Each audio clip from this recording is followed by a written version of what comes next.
Silas Cole, the unyielding mountain man, gasps for air, consumed by a fever no frontier doctor can break.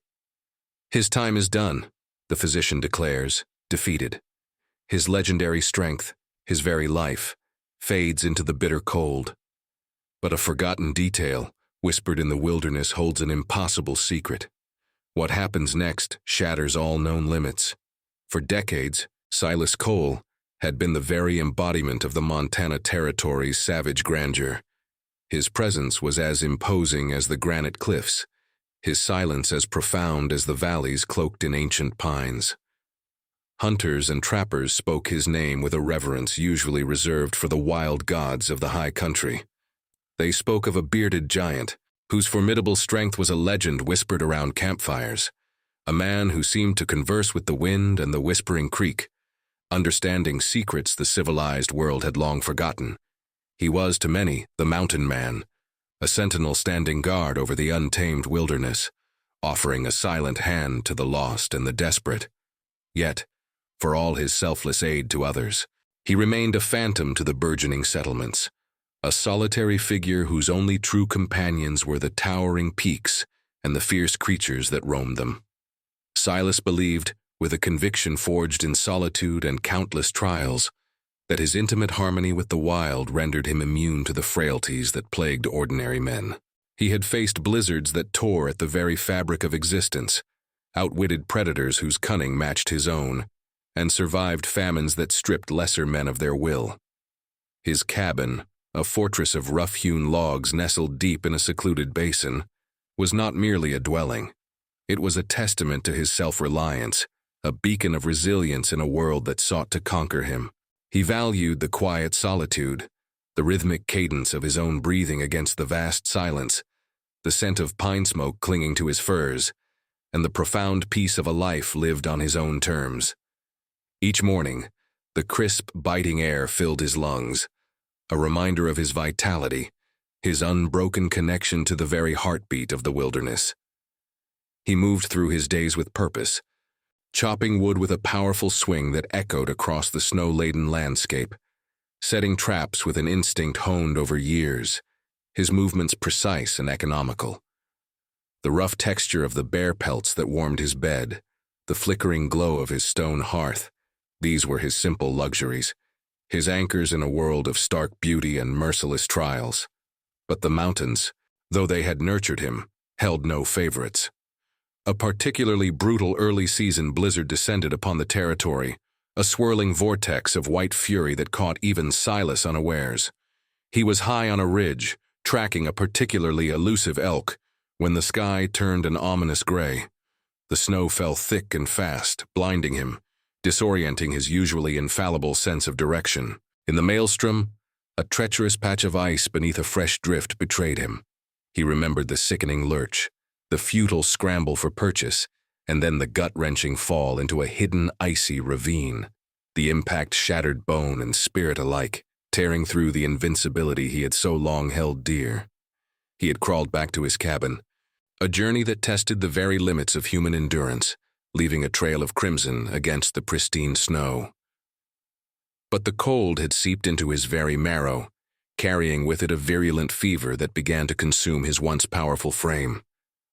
The news, carried by a lone trapper who had stumbled upon Silas's weakened state, somehow reached the distant outpost of Dry Creek. The town's physician, a man of modern science and limited mountain experience, made the arduous journey, battling snowdrifts and biting winds, only to emerge from Silas's cabin a few days later, shaking his head in a gesture of profound defeat. The infection, he declared, was rampant, a relentless tide of poison coursing through the mountain man's blood. He pronounced that not all the frontier's nascent medical science, nor any prayer, could save the titan of the peaks from his inevitable end. The physician's words echoed through the small settlement, sparking a quiet despair. Yet amongst the murmured condolences and grim preparations for mourning, a different kind of murmur began to circulate. Some of the older trappers, men who had seen more winters than the doctor had years, spoke of ailments the modern remedies could not even name, illnesses born of the land itself, curable only by its forgotten wisdom. They whispered of spirits offended, of ancient ways neglected, hinting that Silas's pride, his belief in his own immunity, might have been a defiance too great for the mountain to ignore. There was a sense that this wasn't merely an illness but a reckoning, a cosmic imbalance that the fragile science of man could not hope to address. The town prepared to lose its legend, the wild prepared to reclaim its sun.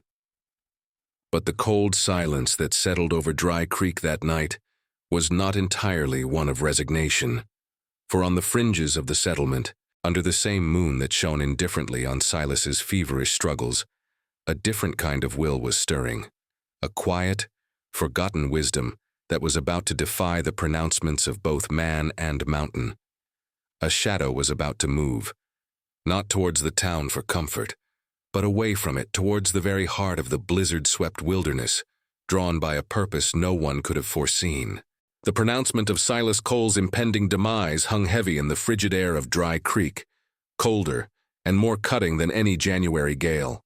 The town physician, a man whose medical expertise was unquestioned in the civilized world, had ridden back from the high country with a grim set to his jaw, his voice devoid of its usual professional optimism. He had spoken of a fever that raged like wildfire, of an infection that devoured the flesh, and of a body ravaged beyond repair. The mountain man, he declared, was beyond the reach of human hands and all the remedies known to man. The town, having long held Silas as a bastion of untamed strength, found itself grappling with a profound sense of loss, a chilling reminder that even the mightiest could fall. Coffins were measured in hushed tones, and a somber silence descended, broken only by the mournful howl of the wind whipping down from the peaks. It was the point of no return for Silas, a threshold crossed into the shadowlands from which few ever returned. Yet, in the collective despair, there were undercurrents. Whispers carried on the same wind that brought news of Silas's failing health.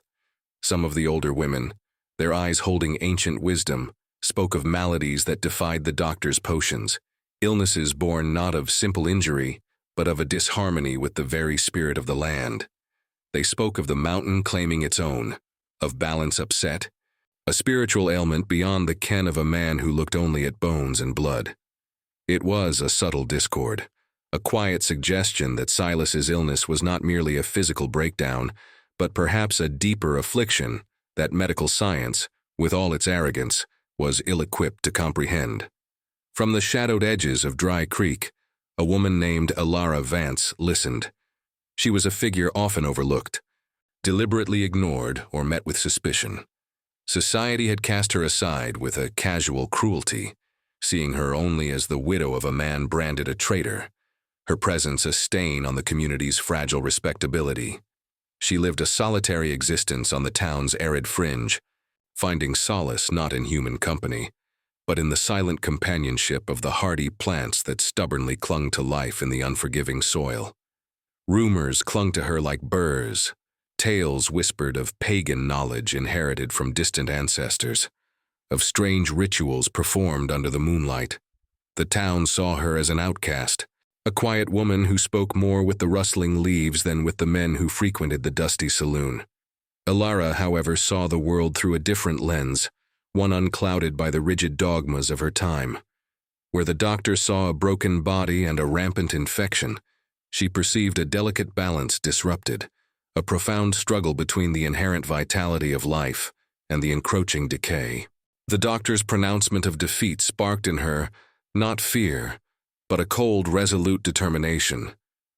It was not admiration for the myth of the mountain man that stirred her soul, for she held no illusions about such legends. Instead, it was a deep, quiet empathy for the man, the human being, who nature was now so mercilessly reclaiming.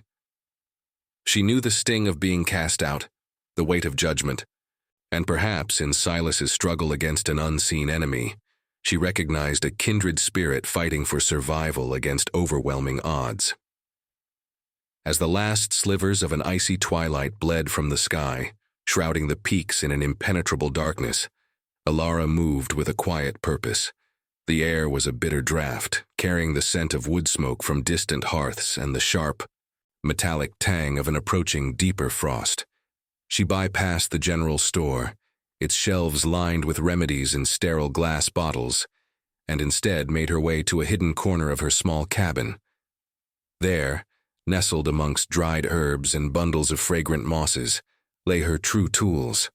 Her fingers, nimble and knowing, selected dried roots that carried the earthy scent of the forest floor, a handful of vibrant, resilient mosses gathered from shadowed stream beds, and a small, smooth stone she had carried for years, imbued with the quiet strength of the ancient earth. She carefully tucked them into a worn leather satchel, their subtle aromas a promise of healing. The silence outside was profound, broken only by the crunch of her boots on the frozen earth, a sound that seemed to absorb into the vast emptiness of the night. She cast a single, lingering glance back at the huddled lights of Dry Creek, a place that offered her no warmth, no comfort, no belonging. Then, with a breath that plumed white in the frigid air, she turned her back on the fragile security of civilization. The path ahead was treacherous, a dark ascent into the heart of the snow-swept wilderness, the very place that had undone the legendary Silas Cole. Each step was a defiance, not just of the biting cold and the unseen perils of the mountain trail, but of the town's silent condemnation, of the doctor's grim prognosis, and of the mountain's own brutal decree. She carried no weapon, no map, only the ancient wisdom humming in her blood, and the unwavering resolve to reach a dying man whom the world had already given up for lost. Her mission was irrevocable, a solitary journey against the forces of nature and the prejudices of man, into the terrifying unknown, driven by a hope that defied logic itself. The ascent was a battle against the mountain itself. Elara Vance pressed onward, each step on the snow-choked trail a testament to her quiet resolve. The wind, a predatory force, tore at her worn cloak, whipping strands of hair across her face, stinging her cheeks with ice crystals. The air grew thinner, sharper, tasting of pine and raw cold. Below, the distant lights of Dry Creek diminished to faint, indifferent pinpricks, swallowed by the vast, indifferent darkness of the Montana night. Above her, the jagged peaks loomed like silent, unforgiving judges, indifferent to her arduous journey. She followed the faint, almost imperceptible tracks of Silas's earlier desperate crawl, a crimson smear against the pristine white. Each sign of his suffering hardened her resolve. When she finally sighted the faint glow of light, a solitary beacon in the overwhelming darkness, it was a moment of profound relief, mixed with a fresh surge of dread. The cabin, a squat, sturdy structure of thick logs, seemed to hunker down against the biting cold, a fortress of survival against the encroaching wilderness. Smoke, thin and acrid, curled from its stone chimney, a fragile thread of life in the immense silence. Elara approached the cabin door, a heavy slab of rough-hewn timber, feeling the immense weight of the moment. This was the threshold into a world entirely separate from her own, a place where the rules of civilization held no sway. She pushed the door open, not with timidity, but with a quiet authority born of necessity. The interior was a cavern of shadows, warm with the scent of pine smoke, damp earth and something else, the sickly, sweet odor of fever and untreated wounds. The fire in the stone hearth, though low, cast dancing, distorted shadows across the rough-hewn walls. Silas Cole lay on a bed of furs in the corner, a giant brought low. His powerful frame, usually a monument of strength, was now racked with tremors, his breathing shallow and ragged. His face, normally weathered and stern, was flushed with a terrifying, unnatural heat, his lips cracked and dry. He was lost in the chaotic realm of fevered dreams, his mighty hand twitching occasionally as if still grappling with an unseen foe. He was not the legend of the mountains, not the formidable figure of whispered tales, but a broken man teetering on the precipice of death. Elara's gaze swept the small, sparse cabin. It was a place of stark utility, every item chosen for its purpose in the relentless struggle for survival. Tools hung from pegs, hunting gear lay neatly stacked, and a small cache of dried provisions sat on a shelf. There was no softness, no warmth of domesticity, only the raw efficiency of a solitary existence. This was his sanctuary, his ordered world, now invaded by chaos and sickness. Her presence, though silent, registered with a primal instinct in the fever-addled man. A low guttural groan escaped Silas's lips, and his eyes, glazed with delirium, flickered open. They held no recognition, only a vague, tormented suspicion, a wild animal's unease at an unexpected intruder.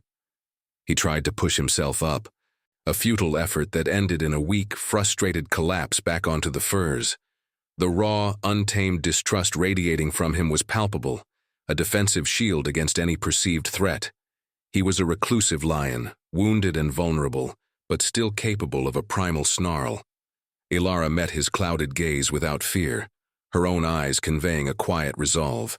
She was not a threat, but neither was she a comfort in the way he understood it. She was an unexpected variable in his carefully constructed solitude, an anomaly in a world where he had always been his own master. She moved slowly, deliberately towards the hearth, her movements fluid and unhurried. Her hands, calloused from years of toil and nurturing, reached for a cast-iron kettle, its surface still warm from the dying embers. She recognized the look in his eyes, the wildness, the fierce need to protect his space, even in his weakened state. But she also saw the desperation, the flicker of a soul fighting against oblivion. She placed her satchel gently on a rough-hewn table, the faint, earthy scent of her herbs, a strange counterpoint to the cabin's usual odors. He watched her, a silent, feverish hawk, every strained breath a question, every twitch of his brow a challenge. His isolation was not merely a choice. It was a way of being, a carefully maintained barrier against the softness and complications of the world. Now she was here, an undeniable intrusion. Yet, despite his distrust, the stark reality of his condition was undeniable. He was a man drowning, and she, an unlikely silent harbinger, was the only vessel within reach. He did not invite her, could not, but his body's desperate struggle spoke volumes. The mountain demanded work, unrelenting effort, a constant battle against its harsh realities. And now it demanded something more from Silas, acceptance of aid, even from a woman the world had cast out. She had come not to offer comfort in the traditional sense, but a stark, undeniable sanctuary, a fragile hope in exchange for his surrender to her presence, to her strange, ancient ways, and to the wild, unforgiving rules of this isolated existence. The question hung in the smoke-filled air. Could the fiercely independent mountain man humble himself enough to accept it? The first few days within Silas's cabin were a silent, grueling test of wills and endurance. Ilara moved with a quiet efficiency, her presence a constant, unsettling hum in the mountain man's world. He watched her through the haze of his fever, his eyes, though often unfocused, never entirely leaving her. He had expected the chill of death, the lonely end he had always envisioned for himself. Instead, he found this woman, a ghost from the edges of his world, defying his expectations with every measured step. He resented her intrusion, yet his ravaged body clung to the fragile thread of life she seemed to be weaving around him. She began her work with the precision of a seasoned woodsman, each action deliberate and purposeful. There was no grand ceremony, no dramatic pronouncements, only quiet, focused effort. First, she addressed the wound on his leg, a festering gash that had become a portal for the insidious infection. The doctor had merely observed, but Ilara acted. She gathered fresh snow from outside, melting it over the flickering embers, then infused it with crushed pine resin, creating a warm, pungent poultice. The air filled with the sharp, clean scent of pine, momentarily overpowering the sickly sweetness of decay. She cleaned the wound with meticulous care, her touch firm yet gentle, drawing out the poison with a steady hand, applying new dressings of treated moss and bark. Then came the teas. She brewed infusions from willow bark gathered from the riverbanks, a natural balm for his pain, and forced small sips between his cracked lips. There was no persuasion, no comforting words, only the steady, unyielding pressure of her will. He choked, he resisted, but in his delirium, her quiet persistence was a force he could not overcome. The bitter liquid, though unpleasant, began its slow, arduous work, coaxing his fever-racked body towards a fragile equilibrium. He slowly, almost imperceptibly, began to mend. The violent shivers subsided, the flush on his face lessened, and his breathing grew less labored. His moments of clarity became longer, more frequent, allowing him to observe Alara with a dawning awareness. He noticed the way she replenished the fire, not with his usual haphazard toss of logs, but with a careful stacking that maximized the heat and minimized the smoke. He saw her mend his torn garments, her nimble fingers weaving thread through fabric with an artistry that transformed ragged tears into nearly invisible seams. His cabin, once a place of stark functionality, began to subtly shift. The scent of her herbal preparations mingled with the familiar aroma of pine, creating a new, more comforting bouquet. She cooked simple, nourishing broths from his meager provisions, infusing them with dried roots and wild greens, and the taste, though simple, brought a surprising strength back to his weakened palate. The cabin, once just a shelter, began to feel less like a bastion against the world and more like a home. She wasn't merely surviving within his space, she was subtly, yet profoundly, transforming it. He had always seen his solitude as his greatest strength, his wildness as his impenetrable shield. But now, in the face of his utter dependence, he witnessed a different kind of strength, one rooted not in isolation, but in the quiet, nurturing power of another human being. One afternoon, as a particularly fierce gust of wind rattled the cabin, a small, intricate carving fell from a shelf near his bed. It was a crude wooden hawk, one he had carved years ago, a representation of his fierce independence. Alara, without a word, picked it up, her fingers tracing the rough lines. She did not admire its ferocity, but saw the subtle flaw in its wing, a slight weakness in the wood that he had overlooked in his haste. Later, she polished it with a soft cloth, using a mixture of beeswax and pine oil, strengthening the weak point, giving it a subtle sheen that brought out the grain. It was a small act, almost insignificant, yet it held a profound symbolism. She saw not just the strength he projected, but the hidden vulnerabilities beneath, and sought to mend them. He, the legendary mountain man, had always considered himself the master of his domain, the architect of his survival. He had judged others by their physical prowess, their ability to withstand the harshness of the wilderness. Alara possessed none of his brute strength, none of his hunting acumen. Yet her quiet resilience, her profound understanding of the natural world's subtle remedies, her ability to mend and nurture, proved to be the unexpected key. She didn't conquer the wilderness. She worked with it, understood its language in a way he, for all his years, had never fully appreciated. Her hands, which once held only herbs, now held the silent power to coax life back from the brink. The place where he merely survived was becoming a place where she, through her gentle strength, had started to make life truly flourish. Then, just as a fragile sense of routine, a nascent trust began to settle between them, the world outside intruded once more.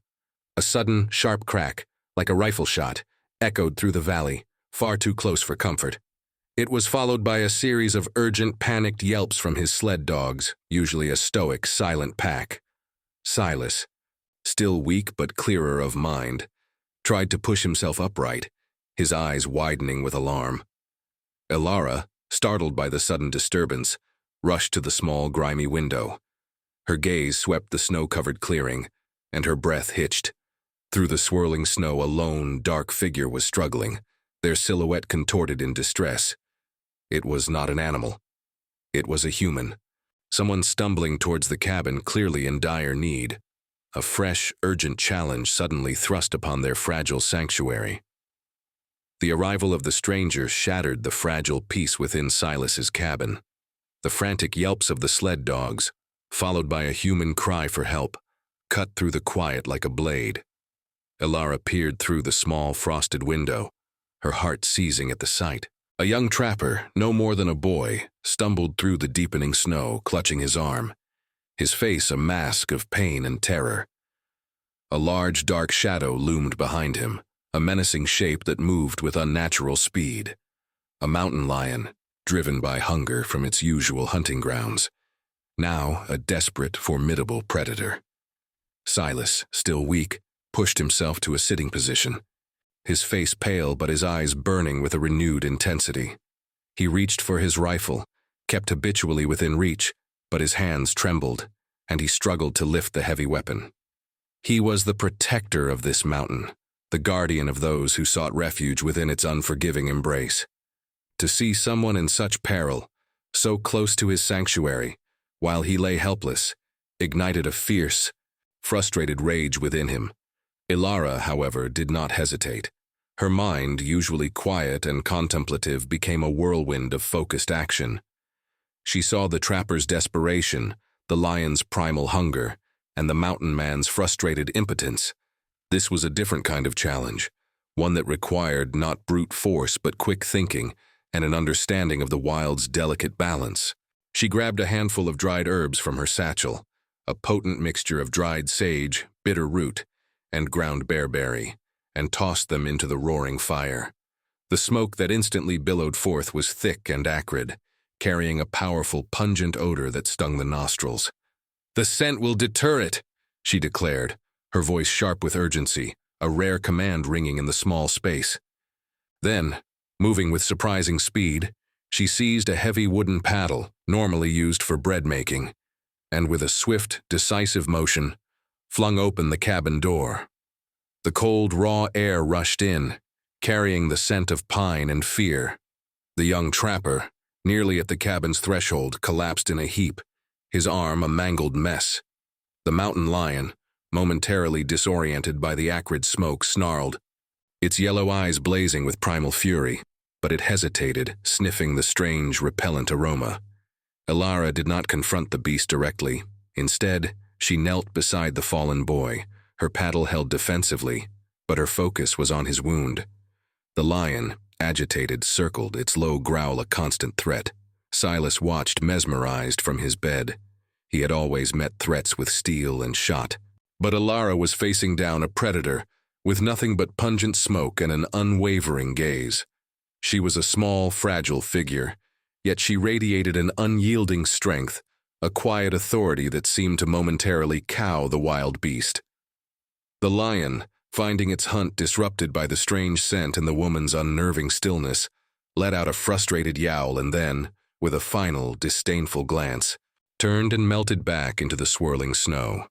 With the immediate threat gone, Ilara turned her attention fully to the trapper. His arm was badly torn, bleeding profusely, and his face was ashen. He was in shock, shivering violently. Silas, though still weak, managed to push himself to the edge of his bed, his eyes fixed on Ilara's rapid, efficient movements. She spoke in a low, soothing tone to the boy, even as she swiftly examined his injuries. She didn't have the doctor's surgical tools, but she had something far older, an intimate knowledge of healing from the earth. She rummaged through her satchel, selecting fresh herbs, chewing them into a pulp, and applying the poultice directly to the deep lacerations. Her touch was gentle, yet firm, stemming the flow of blood, calming the boy's ragged breathing.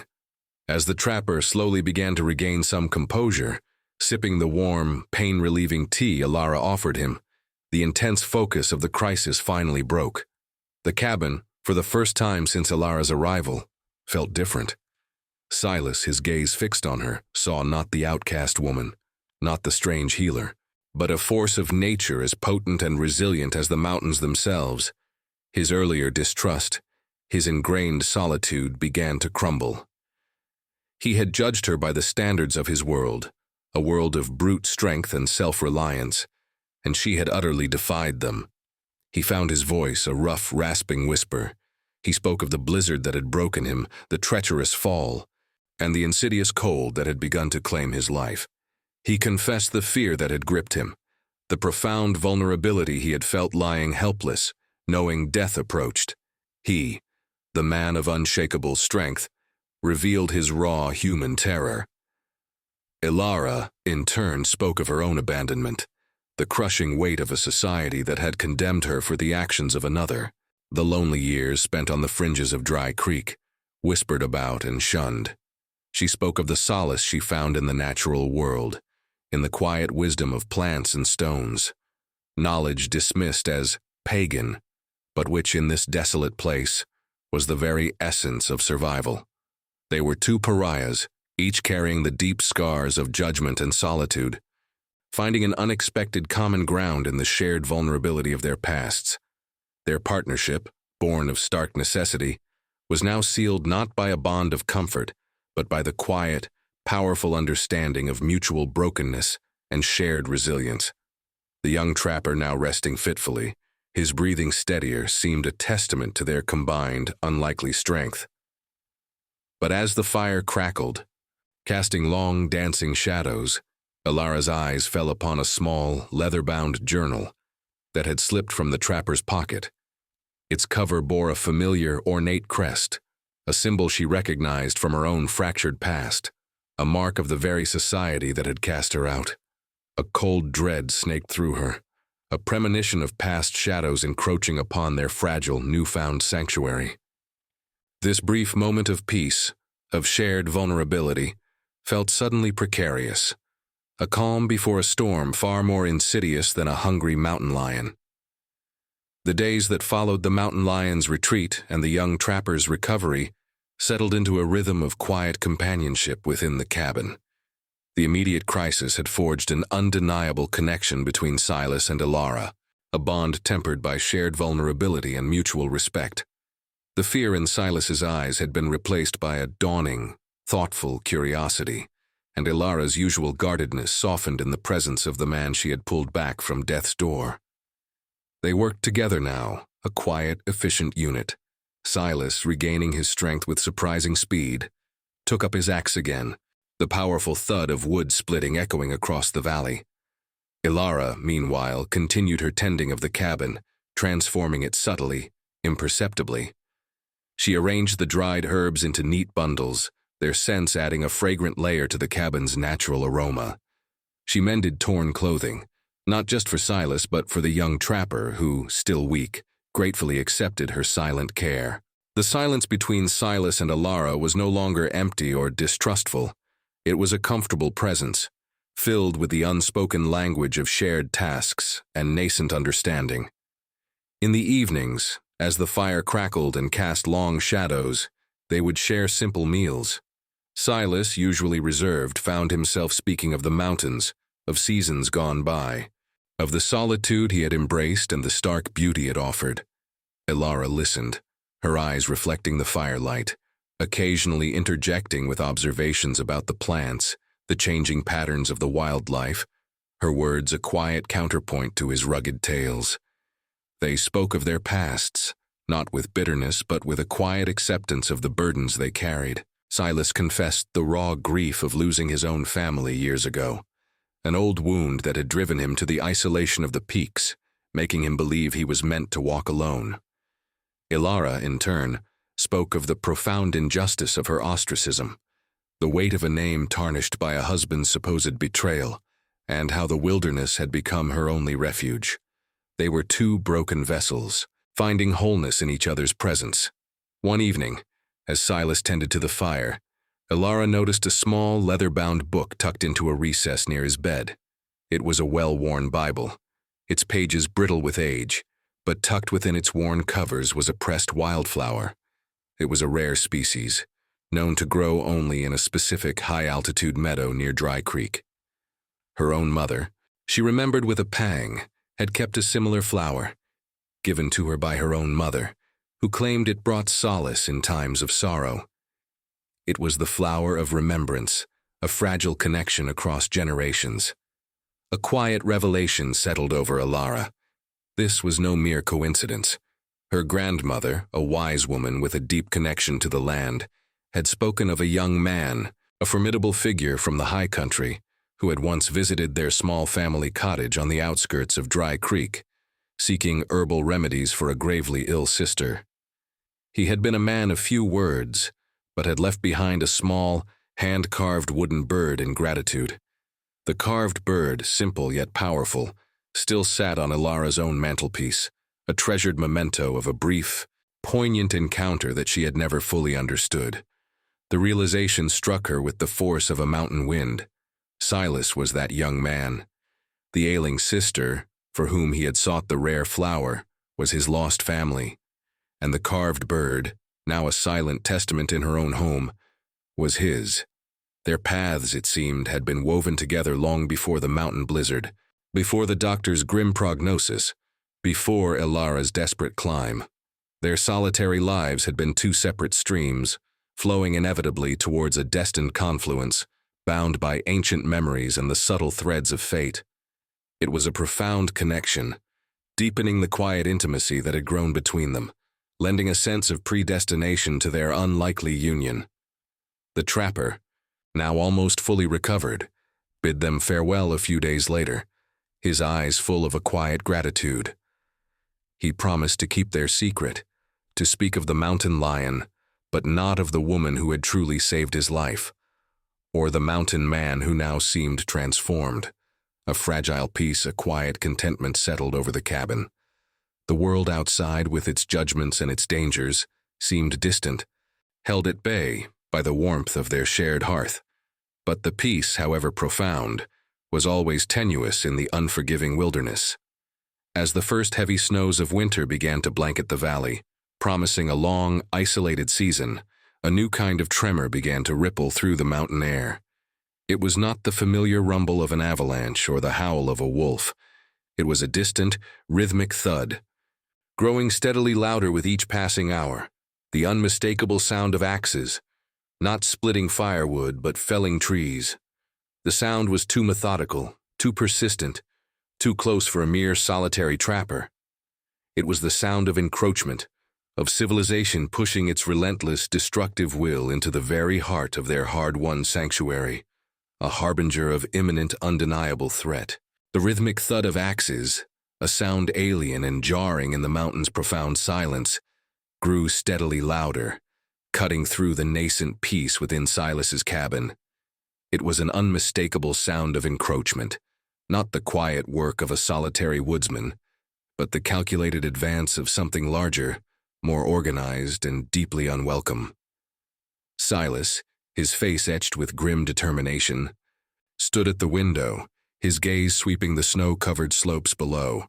He had spent his life defending this wilderness, his chosen home, from the relentless press of civilization. Now, the threat was at their doorstep. Ilara, sensing the shift in his demeanor, the return of the fierce protectiveness that had always defined him, felt a chill that had nothing to do with the biting cold outside. The axes were a symbol, a harbinger. This was not merely about timber, it was about dominion, about imposing order where only wildness had reigned. She knew, with a certainty born of bitter experience, that such an intrusion often brought with it far more dangerous consequences than mere deforestation. Soon, the sound of the axes ceased, replaced by the distant shouts of men. Then, through the thinning veil of snow, they appeared. A small company of men, perhaps 5 or 6, clad in heavy coats, their faces hardened by purpose, their movements purposeful and aggressive. They were not trappers or prospectors. Their leader, a broad-shouldered man with a neatly trimmed beard and eyes that held a cold, calculating glint, carried a surveyor's map. He was not there to live with the mountain. He was there to conquer it. This was an organized expedition, driven by greed and the unwavering belief in man's right to tame the wild. The men made camp a few miles down the valley, their fires burning defiantly bright against the encroaching dusk. The smell of their wood smoke, mingled with the acrid scent of their own campfires, drifted up to the cabin, a foul odor in the pure mountain air. Silas knew them to be land speculators, men who saw the untamed wilderness not as a sacred sanctuary, but as acres of profit waiting to be exploited. He had encountered their kind before, ruthless and unyielding, driven by the promise of timber, minerals, or expansion. But as Ilara watched the men through a spyglass, a cold wave of recognition washed over her. One of the figures, younger and leaner than the others, moved with an unsettling familiarity. He had the same rigid posture, the same proud tilt of the head she remembered from the portrait in her late husband's study. It was Barnaby Thorne, her husband's younger brother, a man whose ambition was matched only by his ruthlessness. He had always despised her, viewing her as an impediment to his family's rising fortunes, an outsider with no rightful claim. She remembered his veiled threats, his thinly disguised animosity in the days following her husband's death. He had sworn to reclaim what he considered his family's honor and wealth, and she had been an obstacle. The true nature of the threat became sickeningly clear. They hadn't merely stumbled upon Silas's hidden valley. They had been looking for her. Barnaby, it seemed, had never forgotten the perceived slight, the unresolved matters of inheritance, and the dark stain he believed Ilara had brought upon their name. He viewed her not as a person, but as property, a means to an end, a loose end to be tied up. And now he had found her in the one place she believed herself safe. Ilara felt a wave of icy dread. She had fled her past, believing the vastness of the mountains would swallow her anonymity. But the past, like a relentless tracker, had found her. Barnaby, with his connections and resources, would have employed men, followed rumors, eventually tracking the faint trail of the young trapper who had left their cabin. The trapper had been a key, an unwitting instrument in Barnaby's relentless pursuit. Silas, sensing the change in her, turned to her, his eyes questioning. She met his gaze, the truth unspoken yet profoundly understood.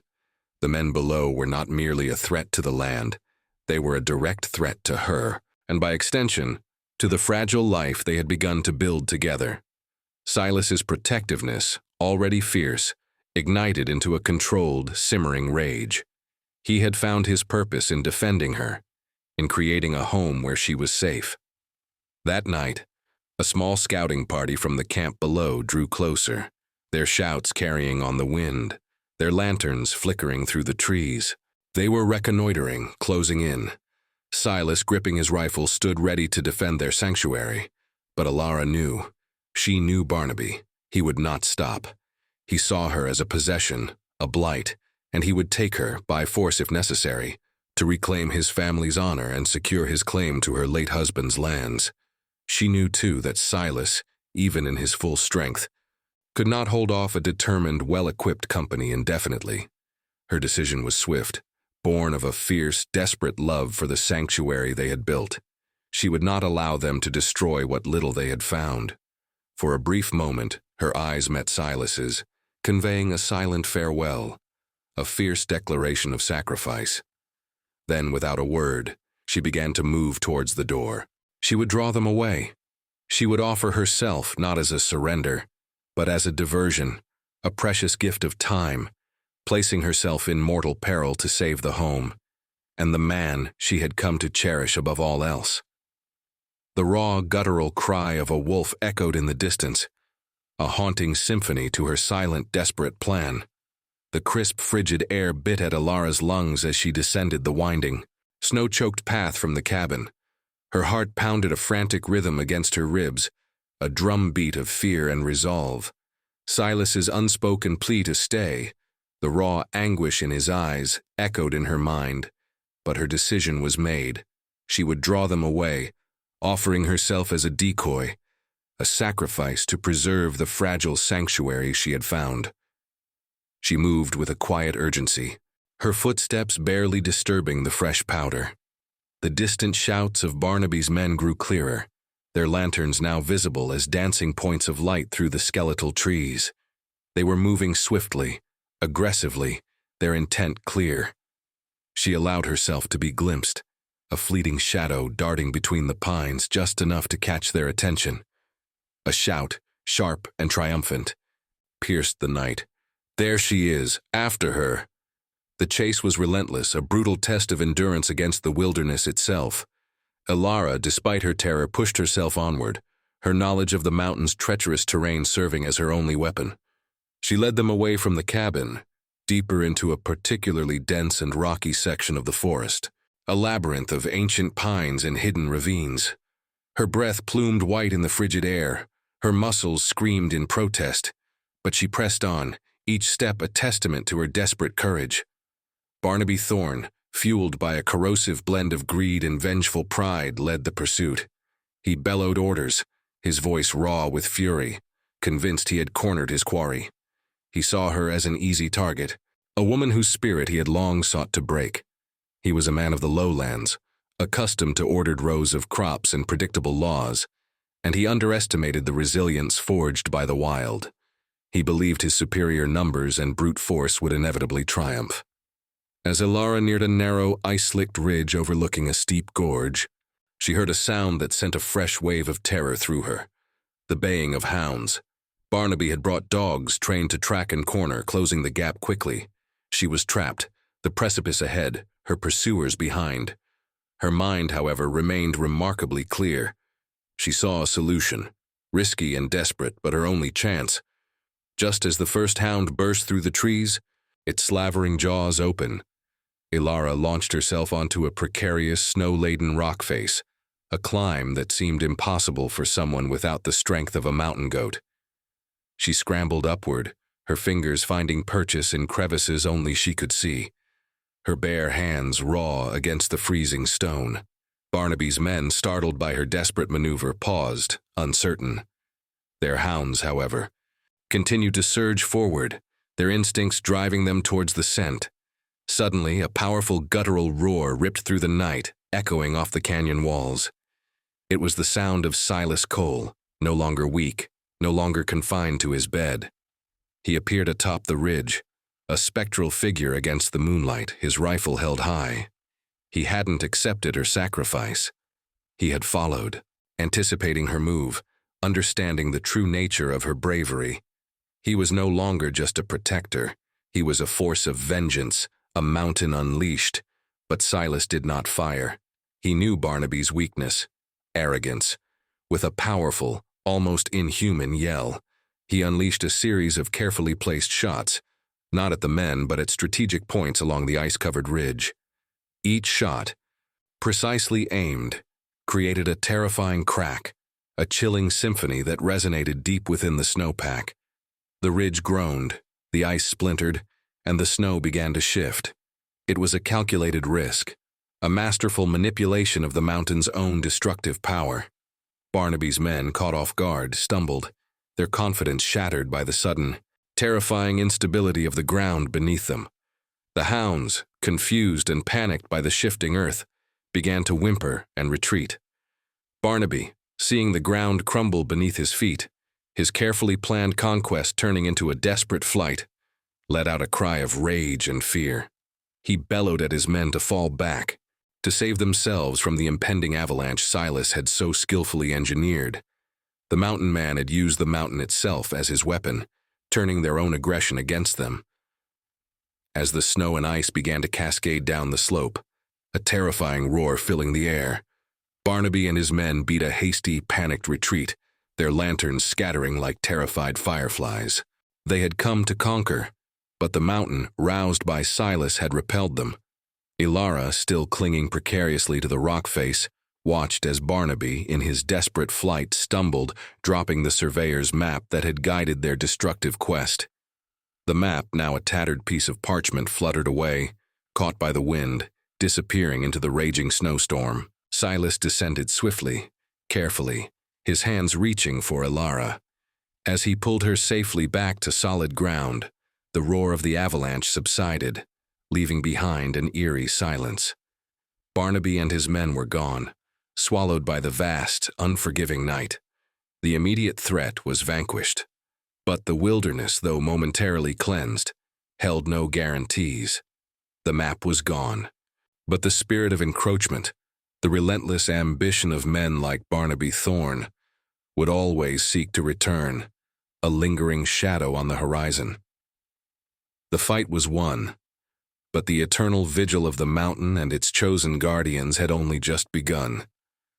The mountain wind, once a harbinger of danger, now carried the sweet scent of pine and the distant comforting sound of rushing water. A full year had passed since Barnaby Thorne's ignominious retreat, swallowed by the very avalanche Silas had orchestrated. The scars on the ridge remained, a testament to the mountain's fierce defense, and a constant reminder of the day Silas and Ilara had stood united against the encroaching world. But within their hidden valley, a new rhythm of life had taken root, vibrant and flourishing. The cabin, once a stark bastion of solitary survival, had undergone a profound transformation. It was no longer just Silas's sanctuary, it was their home, imbued with the warmth of shared purpose and deep affection. The rough-hewn logs still formed its sturdy walls, but now wild herbs hung drying from the rafters, filling the air with their earthy perfume. The stone hearth, once a solitary point of light, now held the promise of shared warmth, its flames reflecting in Ilara's soft eyes as she stirred a pot of simmering stew. Silas, his beard now neatly trimmed, his gaze softer, worked beside her, his powerful hands, once accustomed only to axe and rifle, now carving small wooden toys for a tiny unseen visitor. Ilara moved with a gentle grace, her figure fuller, a visible curve beneath her homespun dress. She was not merely present, she was blooming, radiant with the quiet joy of impending motherhood. The mountain man, the epitome of solitary strength, was no longer alone. The cabin, once a fortress against loneliness, now echoed with the promise of laughter, the soft gurgle of a newborn, the vibrant pulse of a new legacy beginning. His redemption was not in solitary triumph, but in the profound act of protecting and creating life with her. Her healing touch had not only saved his body but had nurtured his heart, transforming his isolated existence into a rich tapestry of shared life. One crisp autumn morning, as the first golden leaves began to fall, Silas found Ilara sitting by the window, a serene smile gracing her lips. She held in her hand a small, intricately carved wooden bird, the very one his sister had treasured, the one he had given to Ilara's grandmother all those years ago. It had been returned to him, not by memory, but by her. She spoke softly, her voice melodic as a mountain spring, telling him a story passed down through her maternal line, a tale of an ancient pact between the mountain spirits and her ancestors, who were guardians of this very valley. They were chosen, it was said, to tend to its wild heart, to heal its wounds, and to protect it from those who would plunder its sacred essence. The carved bird, she revealed, was a symbol of that sacred trust, passed from guardian to guardian. Silas, the stoic mountain man, listened, his eyes widening with wonder.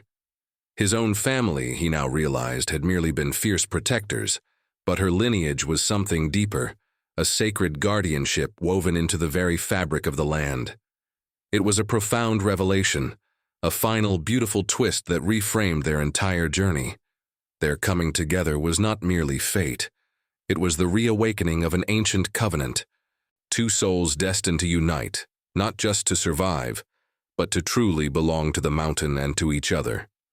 Their act of protection, their battle against avarice, had not just saved their home, but had rekindled a forgotten legend, ensuring the valley's peace for generations to come. And so, as the snow began to fall once more, blanketing the valley in a pristine white silence, their story became one with the mountain.